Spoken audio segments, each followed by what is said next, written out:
আসসালামু আলাইকুম বন্ধুরা, আশা করি সবাই ভালো আছেন। হাতে যদি থাকে মাত্র 5 মিনিট তাহলে দেখে নেই একটা মজাদার রেসিপি। লাচ্ছা সেমাই দিয়ে এই রেসিপিটি তৈরি করতে আপনার বেশি সময় লাগবে না। খুব কম সময়ে এই সুস্বাদু রেসিপিটি তৈরি করে ফেলতে পারেন। তাহলে চলুন রেসিপিটি শুরু করা যাক। প্রথমেই একটি প্যানে আপনি ঘি নিয়ে নিতে হবে। প্রথমে বাদাম এবং কিশমিশ, 4 ধরনের বাদাম এবং কিশমিশ আমি ভেজে নিচ্ছি।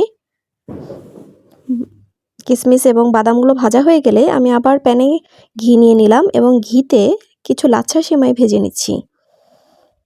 হালকা ভাজা দিতে হবে, বেশি ভাজতে হবে না।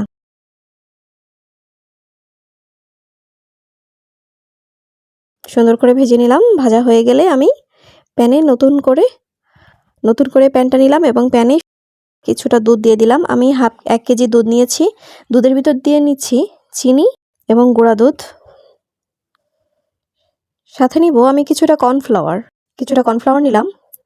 2 টেবিল চামচের মতো কর্নফ্লাওয়ার নিয়ে এটাকে নেড়ে নিচ্ছি ভালো করে নেড়ে নিচ্ছি ঘন হওয়া পর্যন্ত।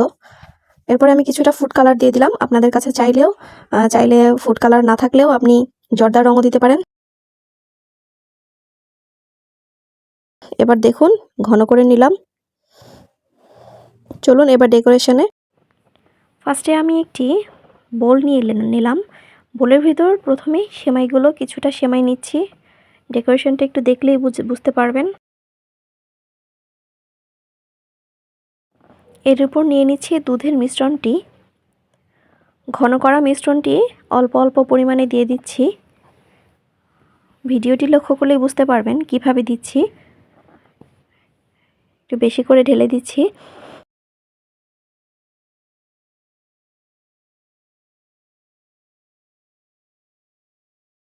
এভাবেই আস্তে আস্তে সেমাইয়ের লেয়ারটা দিচ্ছি।